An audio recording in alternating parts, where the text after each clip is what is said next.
행복은 결혼한다고 저절로 오는 것이 아닙니다. 결혼과는 상관없는 것입니다. 그러나 사람들은 혼자 살면 외로워서 결혼하고 같이 살면 귀찮아합니다. 결혼은 혼자 살아도 외롭지 않고 같이 살아도 귀찮지 않을 때 해야 합니다. 스스로 정진하고 수행해서 완전한 사람끼리 만나는 것이 가장 바람직한 방법입니다. 그때 비로소 결혼이 서로를 속박하지 않게 됩니다. 외로움은 같이 사느냐, 떨어져서 사느냐, 이런 데서 발생하는 문제가 아니에요. 마음의 문을 닫으면 외로워지는 거예요.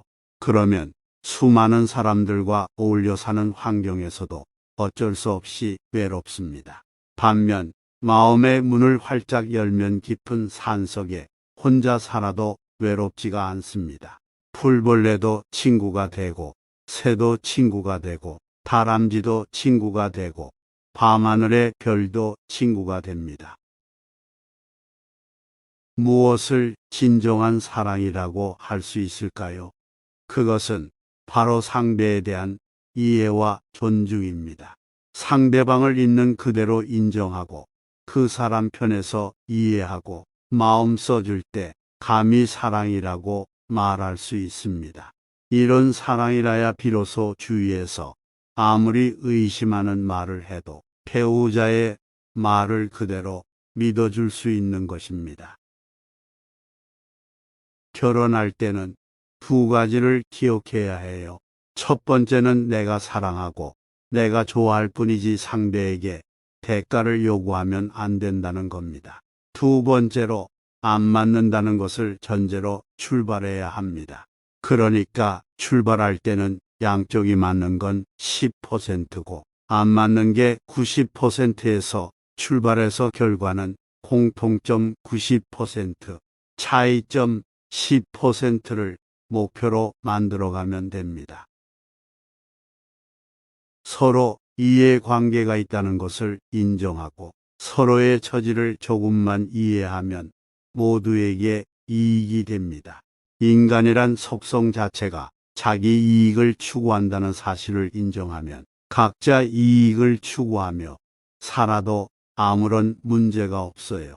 다시 말하면 부부가 사랑이 아니라 이해관계로 뭉쳐 살아도 괜찮습니다. 잘 살 수 있어요. 내가 이해관계로 남편을 바라보듯이 남편도 자기의 이해관계에 따라 나를 본다는 사실만 안다면 아무런 문제가 없어요. 그런데 나는 이해관계로 상대를 보면서 상대에게는 사랑으로 대하라고 요구를 합니다. 나는 이해관계로 상대를 대하면서 상대는 내게 헌신하기를 기대합니다. 이 때문에 일이 복잡해지는 거예요. 문제가 있을 때 자꾸 남 탓하고 남에게 화살을 돌리지 마세요. 내 인생의 행복은 내가 찾아야 하고 내가 가져야 하고 내가 지켜야 합니다. 그리고 타인 그 사람이 아내든 남편이든 자식이든 에 대해서 이해하려는 마음과 열린 마음을 내면 내가 좋은 거예요. 타인을 이해하지 못하면 내가 답답한 거예요. 타인을 미워하면 내가 괴롭습니다. 저 꽃을 보고도 좋아하면 내가 기쁜데 사람을 보고 좋아하면 내가 왜 안 기쁘겠어요? 날씨를 보면서 신경질 내면 누가 괴로워요? 내가 괴롭죠. 아내나 남편을 보고 짜증을 내면 내가 괴로운 거예요. 모르는 것을 모르는 줄 알면 문제될 게 없습니다.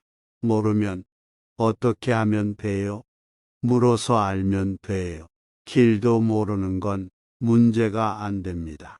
물어서 알면 됩니다. 내가 모르는 줄 알면 항상 묻고 준비를 철저히 해서 찾아갑니다. 그런데 모르면서 아는 줄 착각할 때 문제가 생겨요. 자신이 안다고 생각하면 묻지를 않거든요. 그래서 병이 생기는 거예요. 무지가 모든 문제의 근원이라는 사실을 기억하세요.